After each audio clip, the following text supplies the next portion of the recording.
Hello. Hello, Charlie. How are you this evening? Fantastic. It's Friday. How are you? I'm also well, thank you. Well, hi, I'm Charlie Collins with Blindsided. This is the Blind Sighted podcast, and Brenda's with me, Brenda, and Brenda from all the way from her home, and I'm in my home. It's amazing technology these days what we can do. Sure is. My name is Brenda, and I'm from timefor10.com. It's great to be here. Yeah. And I know I've been told, tell people who you are. I'm like, oh well, that's true. I forget. Not everybody doesn't know me. Um, Charlie Collins. I'm a best-selling author. I am a keynote speaker. I do some coaching, and I'm also the co-founder of Thriving Blind Academy, and it's a place where people, blind, visually impaired, and families, parents, and all can come into a platform to get the tools and strategies and mindset to live their best low vision blind life ever. So that's Wow. exciting. But It here is we are exciting. going through different principles and different things each week to help mindies and better adapt, adopt, and live life. And Brenda, I'm not going to review all of it. And anybody that wants to see where we started this journey, this is episode number 4. That's so exciting. But episode 3, I'll just come off of, and it was about what program are you running from? Another way to say, what pre-recorded tape? What are you bringing in from the previous day or 30 years ago that you still haven't reconciled? And what are you bringing into each new day as a program? Because, why do they call TV programming that? Because it actually programs us. So, especially TV commercials. So, we, no fault of our own, over time, whether it's our upbringing or school systems or whatever the case may be, we kind of adapt programming. And by age 35, actually, human beings are almost 90+% running from a program each day. Charlie, remind everybody again how many thoughts we have in a day and how many of those thoughts are from the past. Because I was We have fascinated by that. 50 to 70,000 a day. And again, somebody said, "How do you know?" I said, "I don't." But they do hook things. They can actually see. They can tell when it releases dopamine and different things in the body. Where it. I mean, it's so amazing. But they can actually measure how many thoughts we have a day. And unfortunately, I mean, I've heard 80 to 90% of them are recycled. Right. Are coming Conditioned in. thinking.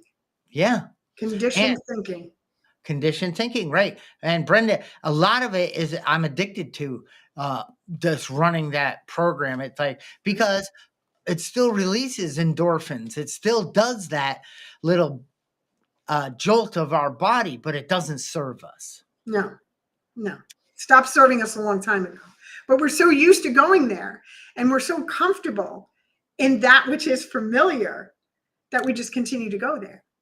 It's home. Yeah, It's it's home. the known, our knowingness, the known, our familiar or comfort zones are safe. So we kind of tend to recycle that every day. And what does that do? That keeps us where we are. It Right. doesn't allow us to grow mentally, Right. spiritually, physically, financially, career, relationally. I don't know if that's a word. It is tonight. You're Yeah. right. And it doesn't allow us to move past the things that are blocking us from what we actually want, from what we Right. really want, authentically want. And Mm-mm-mm. just in case any of my people, the visually impaired ones, I have a green sweater on tonight for St. Patrick's Day. All right, so now we're going to jump down to the slides and that I prepared, and I am so just be prepared that these are a little direct. um, I remember the first time I sat with somebody and they brought me through this. I was like a little irritated, like, what the heck? That's very, can we go a little softer? Well, to get to the crux, to, you'll see. And Brenda is going to, since I'm legally blind and I cannot really read anything or see the screen too well. Poor me. I know, I know, I know. I asked Brenda for help, and Brenda is going to read the slide, and then we are going to Brenda is going to go through the process first. Means that she's going to be uh, answering the questions, and then she's going to do that to me. So here we go down to the slides. Hopefully, if the button works. Here we go. Whee! All right. So this is just you probably saw this thumbnail on our platform and the many platforms that I'm streaming on right now. So Brenda, what I want you to do after I ask you a question is just take a breath and don't try to find the answer. Just speak it because your body knows it. And don't try to answer the right way. Answer the you know what I mean. There is no right answer. That's the thing. So Brenda, what is a difficult or troubling situation in your life now? Hmm. You know, the very first thing that comes to mind for me is I'm overcommitted. And I'm not only just overcommitted, but in the commitments that I do have, that being work and school and clients and time for a 10, is, you know, I strive for perfection. You know, I have to get an A in school and I have to get everything right at work and I have to be the perfect coach. And because I'm striving for perfection all the time, I don't have any spare time to just breathe during the week. I can catch up on the weekend, but during the week, I'm flat out. And that's not healthy for me. So, I mean, of course, I heard have to, but you're choosing to. Nobody's got, a wrist rocket to your head saying you have to. So we build this, and there's a bit of a bar that you have raised in your life now. And you mentioned school. I mean, didn't you go a few years back? What do you mean school? Yeah, so very synchronistically, I ended up in graduate school at the Spirituality Mind and Body Institute at Columbia University. And I haven't been, you know, to go to a school like that and be taught by the kind of people that are teaching me that are just experts in their field. You know, I want to do really well. You know what it really is, Charlie? It's a less than thing. It's a worthiness thing. I want to make sure everybody knows I'm as good as everybody else. It's old programming. It's old programming. That you have brought into your healthier life, but you put a lot on your plate and you're finding that you're overextended. Absolutely. And you know what that does? Or I should probably wait. Yeah, I'll wait we're to gonna answer get that to question. that stuff, but I want Yeah. to say one quick thing before I want to say one quick thing uh, before we leave this slide is that you said the word committed. So what that means is that those things, there's no excuse. You're doing them all because you're not interested in going to school, working on time for a 10. You're not interested in helping others and doing those things. You're committed. See the difference? Like, on Facebook, they have going interested. If anyone checks interested, they're not showing up. I'm interested in I'm interested in learning the piano, but it ain't happening because I'm not committed. But see, you're committed. And because that commitment, you can't say no to, and you like, oh, I have 8 more minutes this day. Let me take another course. Or let me do another video, or let me Yeah. study a little more, or let me start my paper that's not due for a month. And what it is it is a difficult and troubling situation in your It life. All is. right. So will you read that? How are you creating it or allowing it to happen? Brenda, how are you creating it or allowing it to happen? Hmm.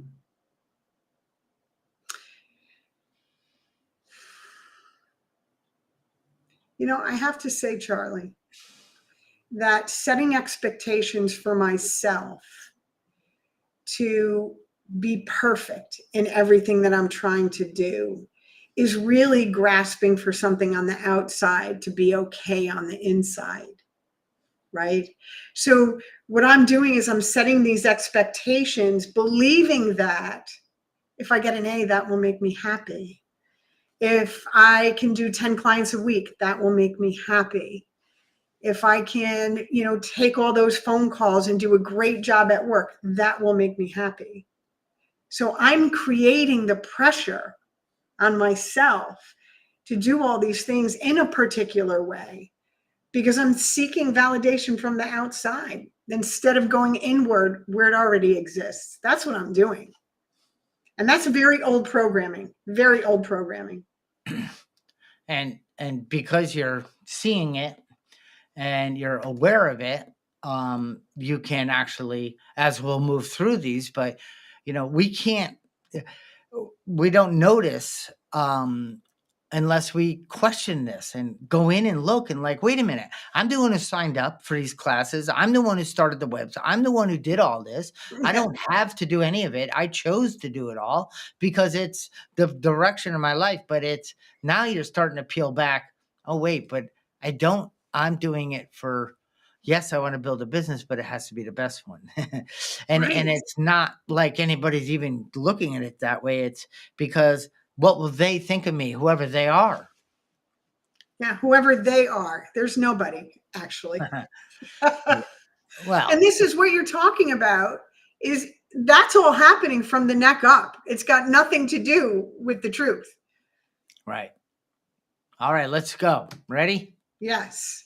What are you pretending not to know? Brenda, what are you pretending not to know?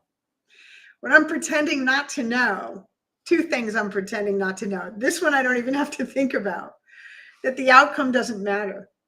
The outcome doesn't say anything about me. If I fail at something, I get to learn. How many, when I'm working with people, I say, how many kids touch the hot stove? They're like, everyone. Like, why? Why do all the kids touch the hot stove? Because that's how we learn. We learn through our own experience. Failure is one of the greatest teachers I've ever had.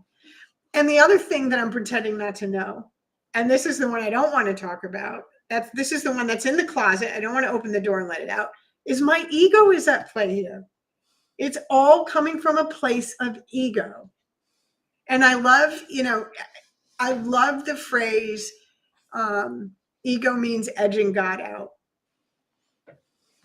That's what it is. It's ego. So if you remove that spiritual power, that higher power out, what does that leave you? Oh man, in big trouble. It leaves me in big trouble because then you're in the I'll be happy when club. I'll be happy if this happens. And then I'm back to seeking, things from the outside to make me happy on the inside. And that's a hole that just doesn't ever get filled. It doesn't ever get filled. I lived that way for a really long time. And I know you've, I don't need to ask you because I know you, but you've failed in your life, haven't you? Oh, big time. Well, we don't have to go down that path, but you've gone in a direction, believed in it, worked your tail off, and it didn't work out. Yes. And so you didn't die. And did you get worse from that or better? Oh, so much better. So much better. So much better. All right. Excellent. Let's go. What is the payoff for keeping it like it is? So let's hear the payoff. Well, we talked about it in the beginning, Charlie. So, I'm doing these things, this programmed behavior, this conditioned thinking, which is like a warm, fuzzy blanket because I know it and I'm used to it. When I was a kid, the way that I got my parents' love, the way that I received that love was by achieving good report cards. I was an athlete. I was well in school. I followed in my father's path with regard to career, all of these things, outside stuff, right? To feel safe inside. So that's what I was taught to do. So I'm very comfortable in this place, so I think, because it's familiar and it gives me a false sense of control because it's predictable. I know how to do this, right? And you mentioned failing. I had a .com company some years ago. It was a software engineering firm, and it was doing great. And I had a life beyond my wildest dreams. And you know what I couldn't handle? Having a life beyond my wildest dreams. I had a The work of worthiness your issue. dream. And so this conditioned programming, because I'm so comfortable in navigating that kind of, the up and down and good, and, I'm going to be great, and then I'm going to waver, and I'm going to be great and waver. When things were going great, I didn't know how to navigate that. That was unpredictable to me. That was uncomfortable for me. So, does that answer the question? If you think it does, Yeah. I think it does. Control is the payoff in short terms. Yeah. What is the cost for not changing it? Brenda, what is the cost for not changing it? Otherwise, keep going the way you're going. What is the cost? Freedom, serenity, happiness. It's, the first thing that came to my mind is it's like playing the piano in handcuffs. You just can't play that way. You can't succeed that way. You can't express that way. It's limiting. That's the cost. Okay. Is there ever a cost of the blamer comes out, the complainer, or you're short at times, or you're not eating right, you don't have time to do this, are you dropping the ball in other areas you wish you weren't? Absolutely. It's all going to come out in my behaviors. And my behaviors are going to be, I'm going to be short, I'm going to be judgmental, I'm going to blame. Oh, I can't believe I have to go to work today. Instead of I get to go to work today, my bills are paid. It affects all of those things. And then I'm not spending time with friends because I would rather be, getting an A+ instead of an A. I've done that. An A is not enough. And that's the other thing that it costs you. It's never enough. It's never enough. I skipped school on Monday. I didn't go. I know your jaw just dropped. I had something going on at work, and I said, I'm going to fix the work problem, and I'm not going to, spend a half a day. It's not going to be a 15-hour day for me. I'm not going to do it all. I took a step back and said, no, I'm going to do some self-care instead and not try and do all of this in one day. How did that feel? Freaking phenomenal. It was phenomenal. Did you bring out the hammer at all that night or in the morning? Next morning? I did not. It sat well with you. The world kept spinning. Yeah. And Charlie, nobody cared. Nobody cared. No. I'm a legend in my own mind. Nobody cared. All right. Now, what would you rather be experiencing? Brenda, what would you rather be experiencing during the week? I would rather be experiencing myself, my true self, not this conditioned programming, excuse me. I'd rather be experiencing, getting comfortable with relaxing, not looking to the outside to tell me I'm okay. I don't have to get an A to be okay. I don't have to be Superwoman to be okay. I am okay. Okay. I'm just letting that sink in. And all right, so let's go to the next one. What actions will you take and what requests will you make to achieve it?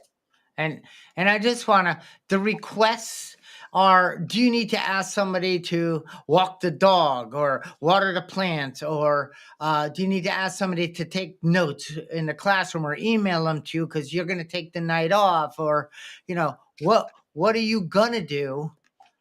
What actions do you think that after sharing this tonight, what do you want to do to help course correct or give you a little more time to rejuvenate? So, I started it because I had this experience this week. So I started it, for example, I used to, like a year ago, I used to walk during lunch when it was nice out. And I did that this week. I went out for a walk twice during lunchtime, and that felt really good. So I'm going to ask myself when I'm saying, I'm going to work through lunch, I'm going to work through lunch, I'm going to work. How important is it? How important is it? How important is it to get a B instead of an A? How important is it to stick to a rigid schedule so that I feel comfortable? How important is any of that? It's like we talked last week about, I was rushing to get out of the door because I want to get to my desk by a certain time. And so I decided not to rush, and I ended up getting to my desk at the same time anyway. So it's like skipping the drama. So I'm taking steps now to skip the drama. The other thing I'm doing is journaling. I'm journaling. I will not leave this week. I didn't leave the house before I journaled. So I'm getting centered. I'm getting centered in the morning before I leave. And when you walk, do you have an A+ walk, or do you just walk normal?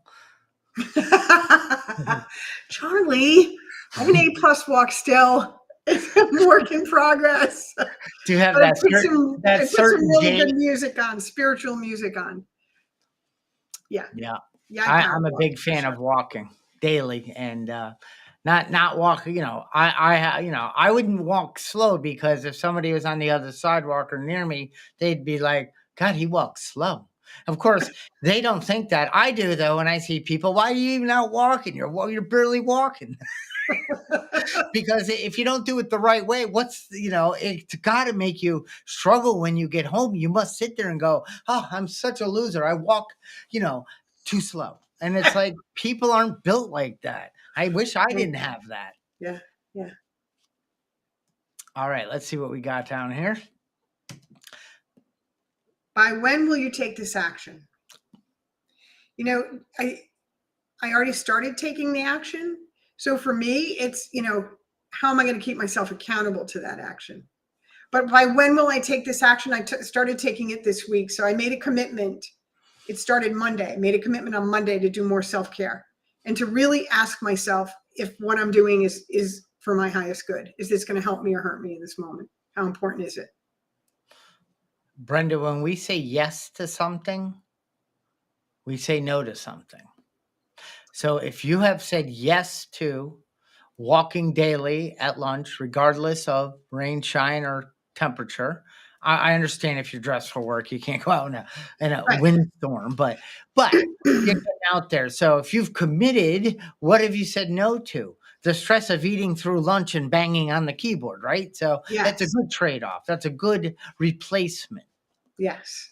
And Yes. and this process is, you obviously, I don't mean it obviously, but I know you, and people like us is like, oh, we see, okay, I just laid it all out. Now tomorrow I'm fixing it all. And then I fail, because that's impossible. But something like this is my first plan, my first commitment that I'm putting on the calendar starting tomorrow or Monday at work, because the weekend, I know you do all your workouts, you're busy, but is that every day at lunch I'm going to walk, and I'm going to share it in my time for 10 group or whatever, just because you're going to feel so much better. So, and I would run this through like, okay, so I have this, I have a lot going on. I love it all. I'm trying to overachieve in too much of it. I'm going to make an adjustment here, right? And then, but make it so you have wins, because once you have a win, and then like you sound, I could hear you go up. Like, I've already done it, twice this week or whatever. You started, and Yeah. and the thing is little wins start to turn. There would become a time where, oh my gosh, I feel weird not walking at lunch. I am going to not demand or expect myself to walk every day, because that's another overachieving thing. And I think it's important to recognize, when I make a commitment to do something, that I need to make that commitment in a different way than I've been making it, or else I'm going to end up with the same result. So I'm not even going to put a number on how many times a week I'm going to walk. I'm going to walk during lunch. I'm making a decision to be mindful about walking during lunch. On a scale from 1 to 10, 10 being the highest probability, will you follow through on this action? Just answer it. Yes. On a scale from 1 to 10, I would give myself probably an 8. Okay. And what would it take to get it to a 10? An accountability buddy, really. I need an accountability buddy. You know, we've talked before on this podcast about, you know, a conditioned mind can't fix a conditioned mind. My conditioned mind is not going to fix my conditioned mind. So I need to partner with somebody. I need to be accountable to another human being, whether it's another coach from Time for a 10 or you or somebody other than myself. Are there other people at the company? Absolutely. Could you ask for a walking buddy throughout the offices? That's a great idea. And what a great example, Charlie, of conditioned thinking. I got to do it myself. Yeah. I'll call somebody. Why not? You're right. Why not just partner with somebody at work? There's several people there that would walk with me if I asked them to. And they have in the past. Yeah. And I'm just curious. The thing was spinning. I'm hoping everything's okay. I don't see any spinning. I'm sorry? I don't see any spinning. Well, maybe it's just some of my old conditioning. Cool. So, thank you for that. That was great. Now I'm gonna cycle back to things, and then you can take me through this, and then we're gonna then from that point we're going to then just give different ideas on this is now you know, this will be a replay. I mean, recorded. So you could watch this and write down the questions. It's good. It's obviously you got to do it with somebody, because when we left our own self-appraisal, we'll say the problem, but then we'll say, but you know, it's not that bad. It's okay. And you know, I ice over it and I move on and pretend it'll just fix on its own, and it doesn't. So when you first of all, you speak it out to somebody, you're putting it out into the universe, but you're talking honestly to somebody. So that's a bit of accountability right there. It is. And then you know, it's just mine. And then, like you said, find a work buddy to go walk with, or line up I'm going to shoot a text. You know, okay, you didn't say days, but say it's 3 days a week or 3 times, not days. And, you know, walk today. That's it. That's it. You don't need to say, okay, how many steps was it? Did you do any inclines? How many calories did you burn? And don't have that cookie later. You know, just start, right? Just do it. Just do it. All right. So let's go back and, oh, shoot. Yeah. Hi. I love that part. That's you playing the guitar. Hit that again. Yeah. That was a mistake. Okay. This is probably why the system's spinning. That guy, he has not been through this process yet. No. He's definitely not inventorying his disturbances. Yeah, it's time for an 80 for him. All right, come on, Charlie. I want to hear yours. Let's go. All right. What is a difficult or troubling situation in your life? So I'm going to start with much simpler for now, and it's my wrist. It's painful. It is, it needs surgery. It's already been all proved and everything, but the difficult and troubling 2 things, I keep putting it off, and I'm in pain. That is the difficult and troubling situation in my life. I'm sorry. Oh no, I went the wrong way, I think. Let's see what happens. All right. There you go. How are you creating it or allowing it to happen, Charlie? Well, I created it it didn't happen to me. It happened because of me.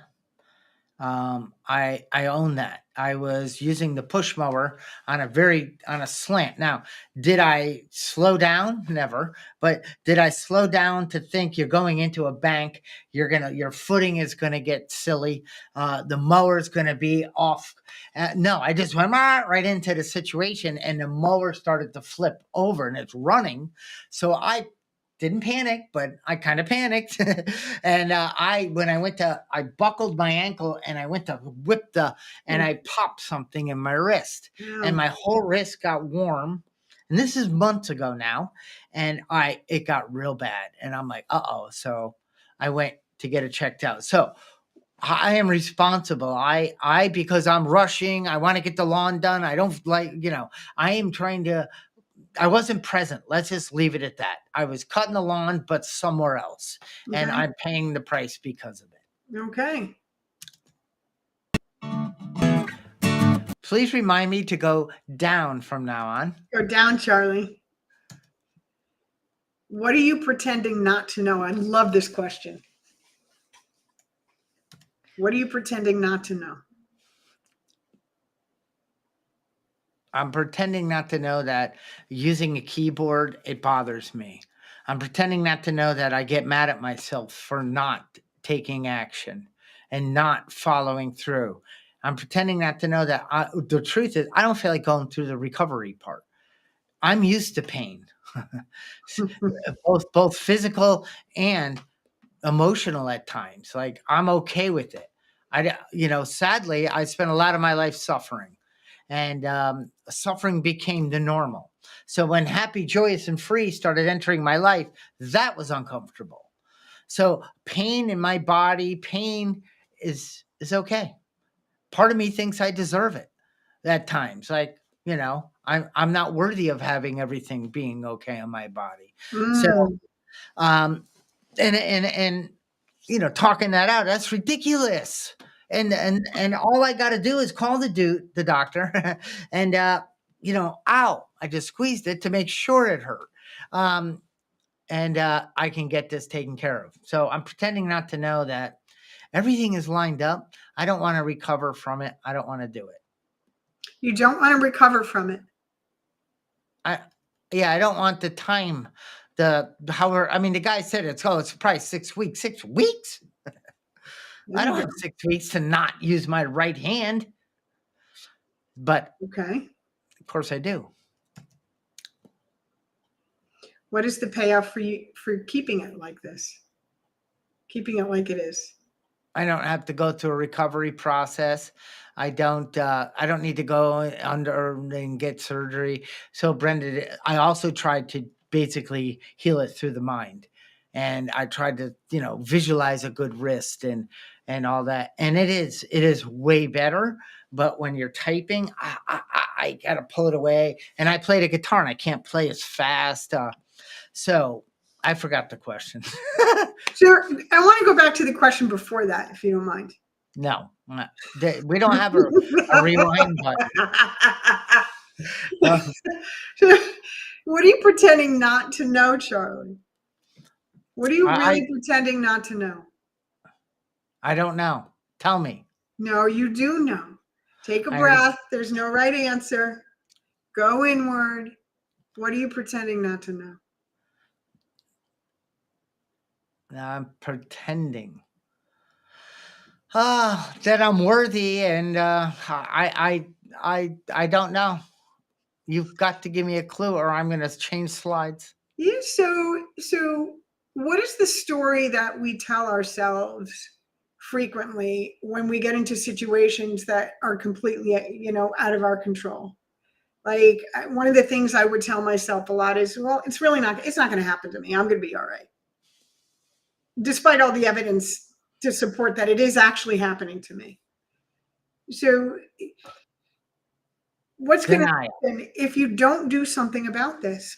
Charlie, the guitar player and the super tech with all his equipment around him, what's going to happen if you don't get it taken care of?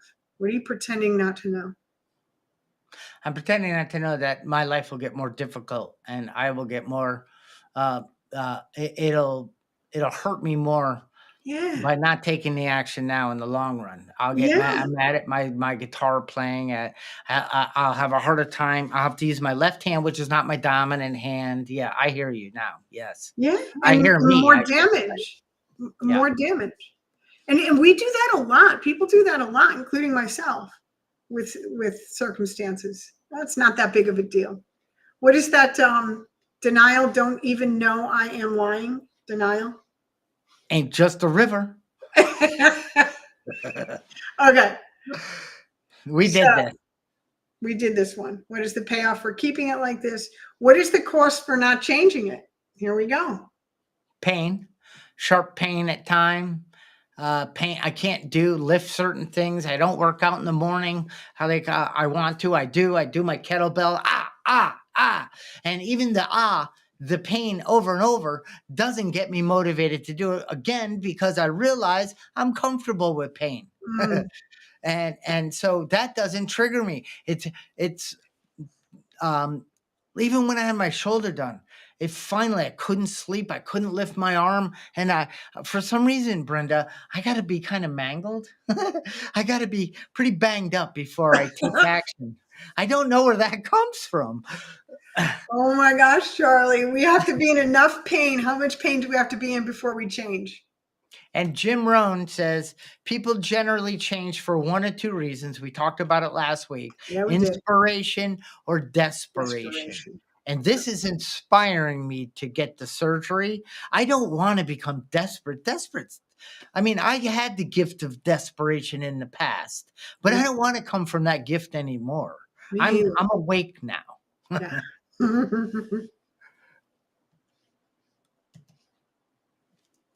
What would you rather be experiencing? Obviously pain-free, full mobility, and one thing, just not a constant reminder every day that I need to do something about my right wrist. That's what I like to be experiencing, like that. Yeah. Ow, ow, ow.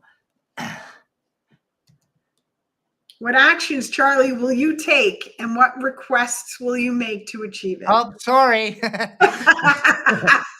I like How having the power. I want to go back a slide. I did. What actions will you take? Well, you know what, Brenda? As I sit here right now, and I have my right hand over on the keyboard, it hurts doing this. And anyway, that's because of me. But what actions? I will call. I'm in May. I'm going to Florida for my daughter's birthday, and I'm going to play with a band. And I cannot, if I'm going to find out when I can get it done. But I might do it right after that. But what actions? I'm going to call the doctor's office. I'm going to do it. I was going to say tomorrow, Monday. And I'm just going to call and say, how soon can you get me in? What's the process? What's the recovery time? I'm going to get armed with the facts. That's a great first step. I already told you when. Monday. Yes, you did. On a scale from 1 to 10, 10 being the highest probability, will you follow through on this action? 10. I'm doing it. Good job. And what do I need? And I will shoot you a text letting you know I made the call, and this is the outcome of the call. It'll be short. I would love to be your accountability buddy for this. Okay. I just saw I change up the view. So you have to go, what are you doing? Mm-hmm. So, Brenda, I just saw, all right. I was looking at the clock. That's I forget. Everyone could see what I'm doing. I want you, those who are on here, think about that. What is it? A relational, that's good. Troubling, difficult situation maybe you're facing. Is it something at work, in the office? Is there a coworker that you kind of feel the hair on the back of your neck when they come around? Or is there something? Because if you run it through these questions, you can get to the truth of you. How you might be creating it or allowing it to happen. I allow that manager to come and talk over me and steal my time when I'm working. I don't say to him, listen, you see these 4 things on my whiteboard? That's what I'm already committed to. I can't have you come in and dump this new project on me. But I'm willing. Which one of these 4 can I release from this list so I can work with you? There's so many techniques, and in our coaching program and things, that's what we do. We kind of help form a plan around that difficult and troubling situation. As you heard, Brenda and I both came to our own plan. So a lot of times when you work on these difficult and troubling situations, you, through this question process, will see the problem, see an action plan, the solution, see how I am creating it or I am allowing it to happen in my life. And like Brenda was clear, I'm clear on for my wrist. And, there's eating past 8 p.m. I could do this for 3 hours with you, Brenda. I mean, yeah. and obviously that's why I stay on top of this stuff, because this stuff piles up. And it only, you said it earlier, for some reason eases God out, eases the power, and I start running the show. I don't slow down. I don't seek. I don't take a breath when I ask self a question. I just go, go, go. And then I wonder why people are starting to bother me back to the store. How Right. could you have 11 things in the 10-item checkout line? That is a difficult and troubling situation. How am I creating it? I'm focused on other people when I should be seeing where I could be of service, not what they're Right. doing wrong. Right. And you said something really important, Charlie. For a number of years now, I've been doing this inventorying of disturbances, and it doesn't matter how small the disturbance is. It'll always reveal a conditioned thought pattern that you're running and acting on. So that's why it's important, even no matter how small the disturbance, that you actually do this kind of inventory on it with somebody else that can challenge your reality, like I did, bringing you back to that other slide, bringing you back to that slide and say, hey, hang on, maybe there's something more here we need to look at, and you get to look at it. And that's the way that we, number one, become aware of the conditioned thinking. And number two, we have a way to change it, because awareness is the beginning of change. With an accountability buddy, now I'm going to be asking you about it, right? Mm-hmm. So we doing it together have so much more power than just me, myself doing it. My conditioned thinking can't fix my conditioned thinking. Yeah. If I'm clear, a self-appraisal is fine. When I feel the energy, which is an emotion in my body, starting to grasp and want me to think and act and do differently, because what makes up our personality, how we think, how we behave, and how we feel, that's the personality of a person. And you can change your personal reality by shifting how you think, how you behave, and how you feel. And that doesn't happen to you, it happens because of you. You do that. You are the responsible for that. So that A+ isn't ever going to make you feel better. No. It's the journey of the studying, of the handing in it, of the I'm a part of, I'm learning, I'm going to be able to use this in my practice and things like that. That's where the A+ is, not in the end. Absolutely. Absolutely. And you miss the whole journey when you're focused on the outcome like that. Focused on the outcome. And you're right. You not being in the present moment, you miss all the beauty. You miss all the beauty of what's happening. Yep. Well, let's bring episode number 4, difficult or troubling situation, to a close. Are you good with that? I am good with that. I think we should spend another week on it. Well, we could certainly. Let's see what the people that are watching this and the feedback we get, if they want to bring in, and next week I'd like to bring in a guest. I've already asked, but I haven't gotten a commitment, so I don't want to put it out there. But Brenda, we might have a guest next Friday. Beautiful. Yeah, it'll be exciting. Yes, we'll have fun. We'll have fun. We'll bring in fear or something. Well, you know what? If I'm speaking to somebody watching this, wants us to bring something to the table and hash it out, and work with it, or you have a difficult and troubling situation, you want to come in as a guest and let us bring you through it, that would be fun. I love it. Please let me know on one of the platforms, however, and my daughter will find that and bring it to me. But anyway, This has been fantastic. Thank you so much for your help. And I love doing this with you, Brenda. Thank you, Charlie. It was a great podcast tonight. I enjoyed it. And I'm ending it with, hey. Bye-bye. Bye, Charlie.